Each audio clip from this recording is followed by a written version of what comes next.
이 시간은 우리 주님 안에서 방송을 통한 홍보와 안내, 계획하시는 자세한 사항 등을 소개하기 원하시는 분들은 저희 복음방송 전화번호 714-484-1190 혹은 SNS 카카오톡 아이디 KGBC AM1190로 행사 계획이나 사안 등을 보내주시면 방송심의위원회를 통해 방송하실 수 있겠습니다. 많은 동참을 부탁드립니다. 또한 생방송 GBC 투데이는 유튜브 채널 보이는 라디오로서 유튜브 채널 검색창에 미주 복음방송이라고 검색하시면 지금 생방송실 상황을 보시면서 들으실 수 있겠습니다. 많은 참여를 부탁드립니다.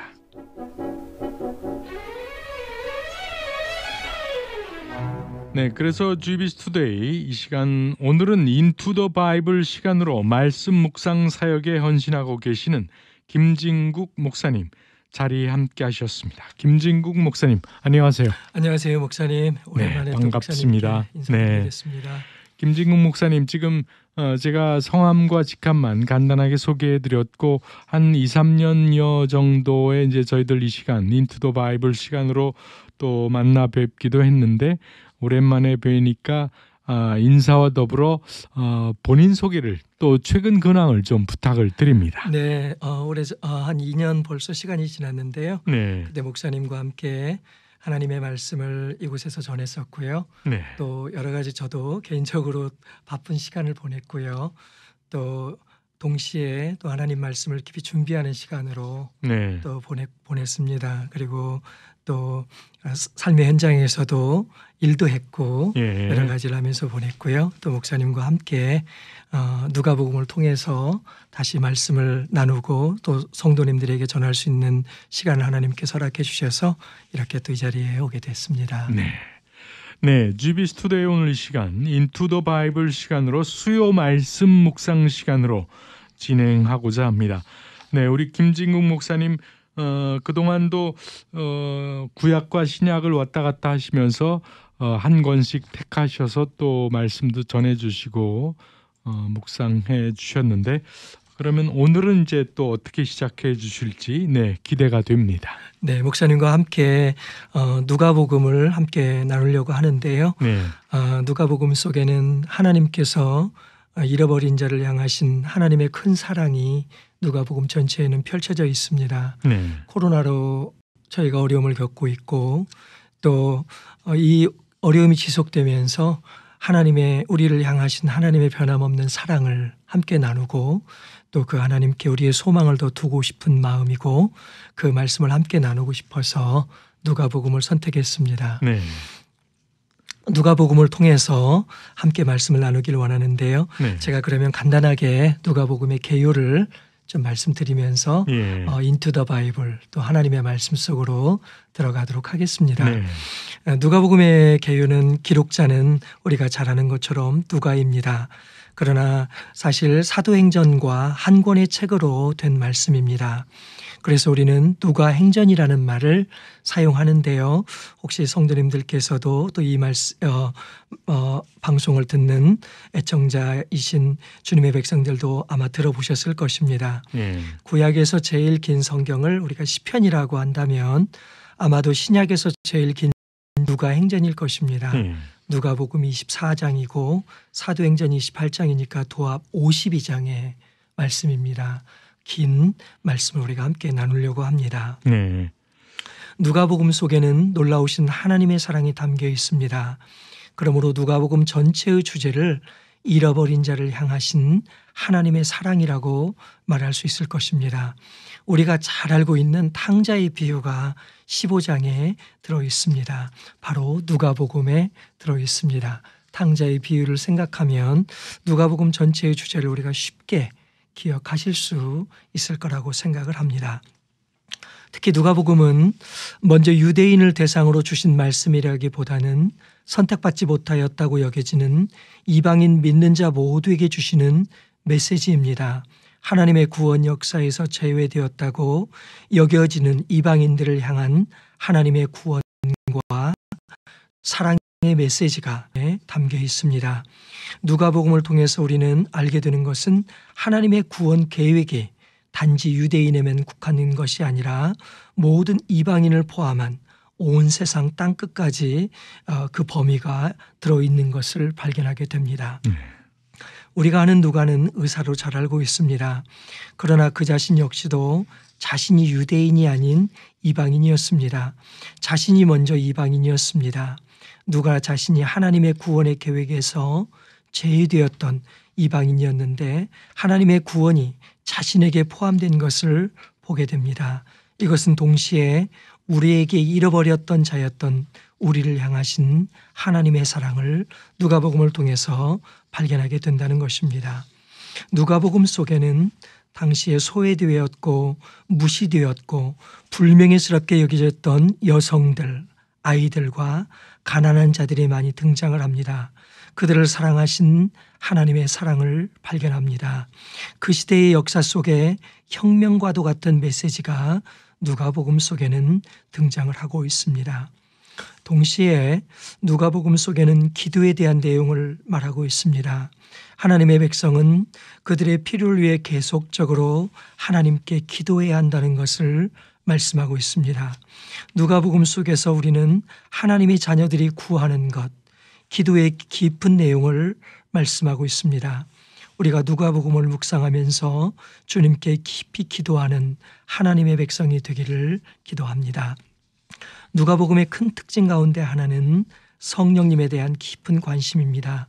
잃어버린 하나님의 자녀를 구원하러 오신 예수 그리스도와 예수님의 구원의 역사와 성령의 역할이 깊이 등장하고 있습니다. 누가복음 1장부터 성령께서 주도적으로 역할하고 계시며 예수님의 모든 사역이 성령의 인도하심을 보여주고 있습니다. 잘 아는 것처럼 사도행전을 우리는 성령행전이라고 부릅니다. 예수님의 구원 역사를 계속 진행해 가시는 성령님에 대한 말씀은 누가는 누가행전을 통해서 우리에게 말씀하고 있습니다. 네, GBC 투데이 오늘 이 시간은 인투 더 바이블 시간으로 수요 말씀 묵상 시간으로 저희들 진행하고 있습니다. 이제 우리 김진국 목사님 누가복음을 오늘 택하셔서 이제 1장부터 누가복음의 개요를 지금 말씀해 주셨고 이제 1장부터 자세히 또 묵상해 주실 텐데 그럼 1장에서는 서문과 이 세례 요한의 출생이 예고되어 있으면서 이 사가랴와 천사의 대화 그리고 엘리사벳의 임신 내용이 나타나 있는데 엘리사벳과 마리아의 축복과 찬송의 내용 그리고 또 세례 요한의 출생 예언이 나타나 있습니다. 그래서 1장 1절로부터 17절까지는 서문과 요한의 출생 예고를 하고 있는데 먼저 1절부터 4절까지 말씀을 봉독해 드립니다. 우리 중에 이루어진 사실에 대하여 처음부터 목격자와 말씀의 일꾼된 자들이 전하여 준 그대로 내력을 저술하려고 붓을 든 사람이 많은지라. 그 모든 일을 근원부터 자세히 미루어 살핀 나도 데오빌로 각하에게 차례대로 써 보내는 것이 좋은 줄 알았노니 이는 각하가 알고 있는 바를 더 확실하게 하려 함이로라. 네, 이렇게 아멘. 말씀하고 있습니다. 예, 누가복음 1장 1절로 17절까지 내용인데 목사님께서 1절부터 4절의 말씀을 통해서 배경 저술과 기록 목적을 말씀해 주셨습니다. 계속 조금만 더 부연을 하면 하나님께서 이루신 놀라운 사실을 누가는 증언하면서 데오빌로 확실하게 하기 위함이라고 말하고 있습니다. 누가는 세례 요한에 관한 예언으로 시작을 하고 있습니다. 유대왕 헤로드 왕 때에 아비야의 반열에 제사장 한 사람이 있었는데 그 이름은 사가랴요 그 아내는 아론의 자손이니 이름은 엘리사벳이라고 말합니다. 두 사람은 하나님 앞에 의인이었고 주의 모든 계명과 규례대로 흠이 없는 자라고 말하고 있습니다. 엘리사벳이 잉태하지 못하므로 그들에게 자식이 없고 두 사람의 나이가 많았습니다. 마침 사가랴의 차례대로 직무를 행할 때 주의 사자가 그에게 나타나 향단 우편에 서게 된 것을 보고 놀라며 무서워하니 천사가 너의 간구함이 들렸고 내 아내 엘리사벳이 내게 아들을 낳아줄 것이니 그 이름이 요한이라고 지을 것을 말하였습니다. 그리고 너도 기뻐하고 즐거워하며 많은 사람도 그의 태어남을 기뻐하리니 이는 요한이 주 앞에서 위대한 자 포도주와 독한 술을 금할 자 모태에서부터 성령 충만한 자가 되며 이스라엘 자손을 주 곧 그들의 하나님께 돌아오게 할 것임을 말하였습니다. 그리고 요한은 주를 위하여 세운 백성이 준비하여 돌이키도록 하려고 주보다 먼저 올 자임을 말하는 내용들이 17장까지 전개되어 있습니다. 네, 17절까지 이제 또 부언해 주셨고 1장 18절부터 25절까지는 사가랴와 천사의 대화 그리고 엘리사벳의 임신 사실을 말씀하고 있는데 이제 18절로 20절까지 제가 봉독해 드립니다. 사가랴가 천사에게 이르되 내가 이것을 어떻게 알리요? 내가 늙고 아내도 나이가 많으니이다. 천사가 대답하여 이르되 나는 하나님 앞에 서 있는 가브리엘이라 이 좋은 소식을 전하여 네게 말하라고 보내심을 받았노라. 보라 이 일이 되는 날까지 네가 말 못하는 자가 되어 능히 말을 못하리니 이는 네가 내 말을 믿지 아니함이거니와 때가 이르면 내 말이 이루어지리라 하더라. 네. 아멘. 자녀 출생에 관한 천사의 메시지 후에 사가랴와 천사의 대화는 계속됩니다. 네. 사가랴는 부부가 늙은 노년임을 말하며 의문을 제기합니다. 스가랴의 질문에 천사가 답변을 합니다. 자신은 하나님 앞에서 시중을 드는 가브리엘로 소개하며 이 좋은 소식을 전하기 위해 보내심을 받았다고 말합니다. 그리고 사가랴는 그의 불신에 대한 징계로 벙어리가 되어 말을 못하게 될 것을 말했습니다. 천사의 말대로 사가랴는 벙어리가 되어 말을 못하게 되었고 성전에서 직무를 마치고로 집으로 돌아가게 되었습니다. 그 후에 그의 아내 엘리사벳이 임신하였고 5달 동안을 숨어 있었습니다. 그리고 엘리사벳은 자녀를 임신한 것에 대해서 주께서 나를 돌아보시는 날에 사람들 앞에서 내 부끄러움을 없이 하시려고 이렇게 행하심이라고 환희의 고백과 감사의 노래가 본문 속에서 나타나고 있습니다. 네, 그래서 1장 25절까지 이제 해설 이루어 주셨고 1장 26절로 38절까지 예수님의 탄생에 관한 천사의 메시지가 또 부언이 되어 있는데 26절로 28절까지로 제가 봉독합니다. 여섯째 달에 천사 가브리엘이 하나님의 보내심을 받아 갈릴리 나사렛이란 동네에 가서 다윗의 자손 요셉이라 하는 사람과 약혼한 처녀에게 이르니 그 처녀의 이름은 마리아라. 그에게 들어가 이르되 은혜를 받은 자여 평안할지어다. 주께서 너와 함께 하시도다 하니. 네, 엘리사벳의 임신이 6째 날에 천사 가브리엘이 하나님의 보내심을 받아 갈릴리 나사렛 동네에 가서 다윗의 자손 요셉이라는 사람과 약혼한 처녀에게 이르렀는데 그 처녀의 이름은 마리아였습니다. 마리아를 만난 천사는 은혜를 받은 자여 평안할지어다. 주께서 너와 함께 하신다는 인사말을 듣게 됩니다. 천사의 인사에 깜짝 놀란 마리아는 도대체 그 인사말이 무슨 뜻인지 궁금히 여겼습니다. 천사는 놀란 마리아를 안심시키며 예수의 탄생에 관한 메시지를 전달했습니다. 천사는 마리아가 잉태하여 아이를 낳게 될 것인데 그 이름을 예수라고 말하면서 그가 큰 자가 되고 지극히 높으신 이의 아들이라 일컬어질 것이며 주 하나님께서 그 조상 다윗의 왕위를 그에게 주실 것이며 영원히 야곱의 집을 왕으로 다스릴 것이며 그 나라가 무궁할 것임을 말했습니다. 천사의 메시지에 마리아는 질문합니다. 나는 남자를 알지 못하는데 어떻게 이런 일이 있을 수 있습니까? 물었습니다. 마리아의 의문에 천사가 답변합니다. 성령이 내게 임하시고 지극히 높으신 이의 능력이 너를 덮으시리니 이러므로 나실 바 거룩한 이는 하나님의 아들이라 일컬음을 것이라고 말했습니다. 그리고 더 나아가 임신이 불가능했던 내 친족 마리아도 엘리사벳도 늙어서 임신하게 되어 6달이 되었음을 알리며 대저 하나님의 모든 말씀은 능치 못함이 없음을 말씀했습니다. 천사는 이 말에 마리아는 말씀대로 자신에게 이루어지기를 소원하고 있음을 발견할 수 있습니다. 네, GBC 투데이 오늘 이 시간은 인투 더 바이블 시간으로 수요 말씀 묵상 시간 진행하고 있습니다.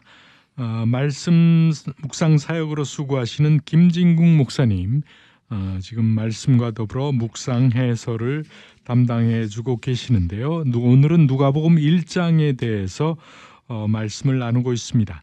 1장 38절까지 저희들이 살펴봤고 이제 39절로 56절까지 엘리사벳과 마리아의 축복과 찬미에 대해서 또 말씀을 나누고 있는데 39절로 42절까지를 제가 또 봉독해 드립니다. 이때 마리아가 일어나 빨리 산골로 가서 유대 한 동네에 이르러 사가랴의 집에 들어가 엘리사벳에게 문안하니 엘리사벳이 마리아가 문안함을 들음에 아이가 복중에서 뛰노는지라. 엘리사벳이 성령의 충만함을 받아 큰 소리로 불러 이르되 여자 중에 네가 복이 있으며 네 태중의 아이도 복이 있도다. 네, 천사의 소식을 들은 마리아는 엘리사벳을 찾아가 문안합니다. 마리아의 문안에 엘리사벳의 태중의 아이가 기쁨으로 되뇌었고 엘리사벳은 성령의 충만함을 받아 큰 소리로 여자 중에 마리아는 복이 있으며 마리아의 태중의 아이가 복이 있음을 말하고 있습니다. 계속해서 엘리사벳은 마리아에게 내 주의 어머니가 내게 나오니 어찌 된 일인가? 보라, 내 문안하는 소리가 내 귀에 들릴 때에 아이가 복중에서 기쁨으로 뛰노라도다 말하며 주께서 하신 말씀이 반드시 이루어지리라고 믿는 여자에게 복이 있도다라며 마리아를 축복하는 내용이 나타나 있습니다. 이어서 마리아의 찬양시가 나타나는데 마리아는 내 영혼이 주를 찬양한다로 시작하면서 하나님을 향한 찬양과 그 이유를 말하며 큰 일을 행하신 하나님, 비천한 자를 높이신 하나님, 이스라엘을 도우시는 하나님을 향한 찬양을 드리고 있습니다. 네.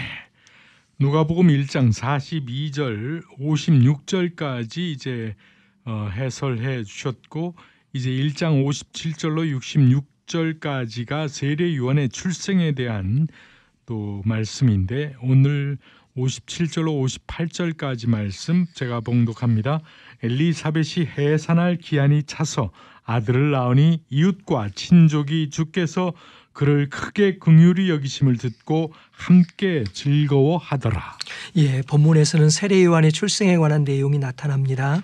엘리사벳은 해산할 기한이 차서 아들을 낳게 되었고 이웃과 친족들과 함께 즐거워하였습니다.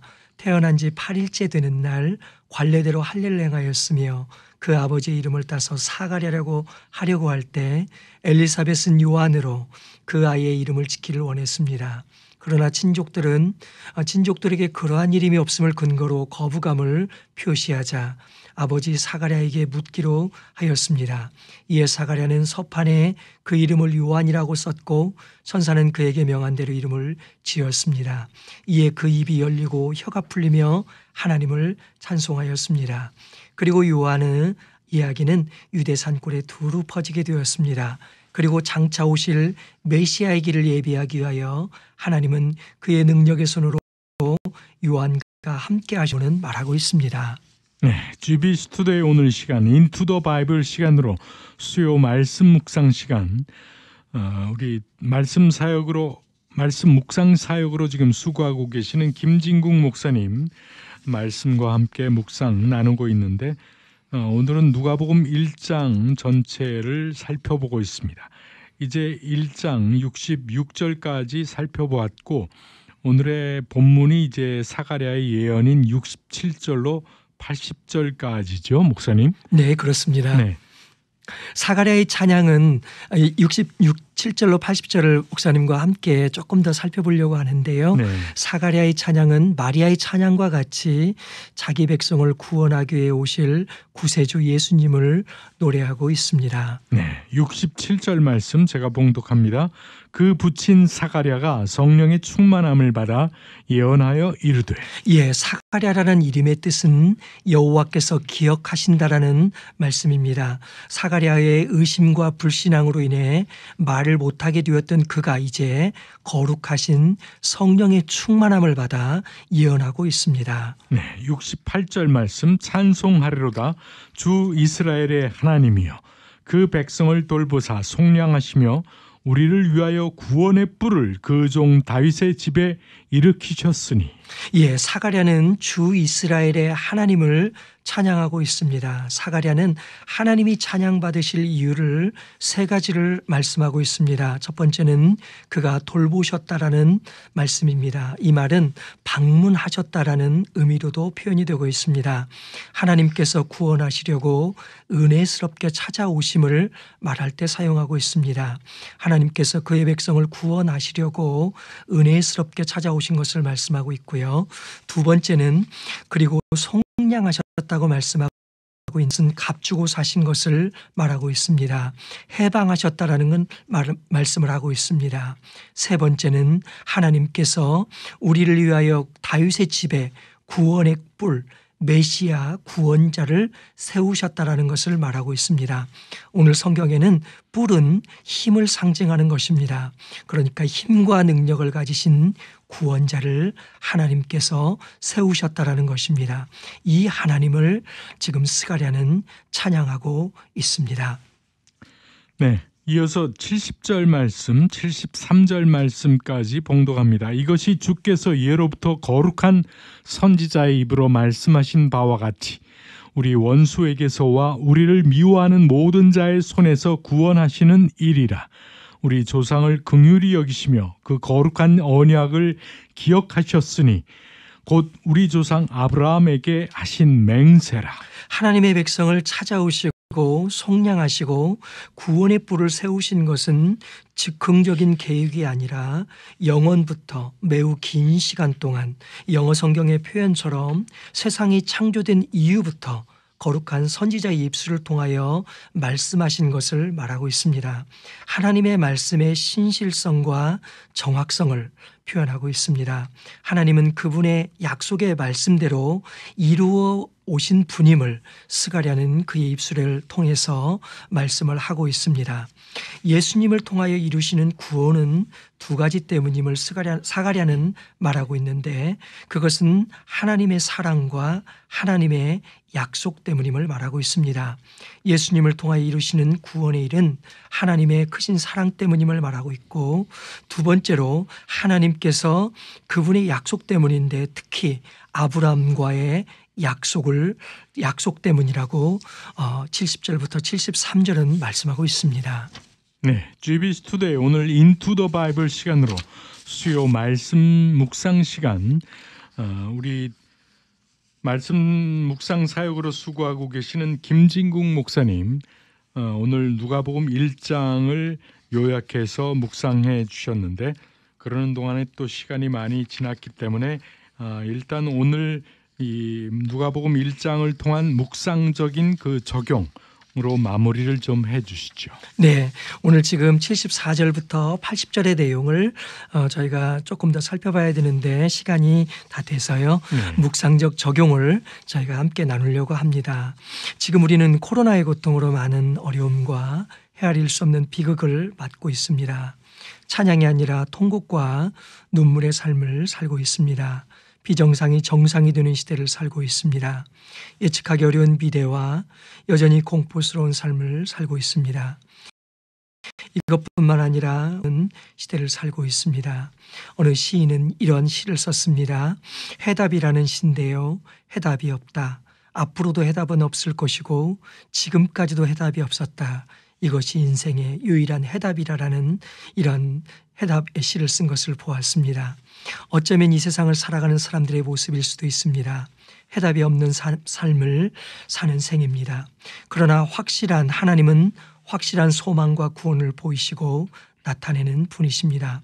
성령께서는 사가랴에게 하나님의 사랑과 구원을 보게 하셨고 예수님께서 행하신 일을 보게 하셨습니다.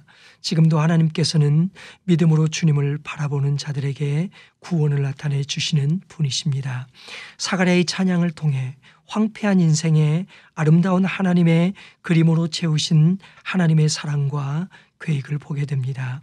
사가랴는 그 자신이 황폐한 인생이었고 소망과 비전이 없는 삶이었습니다.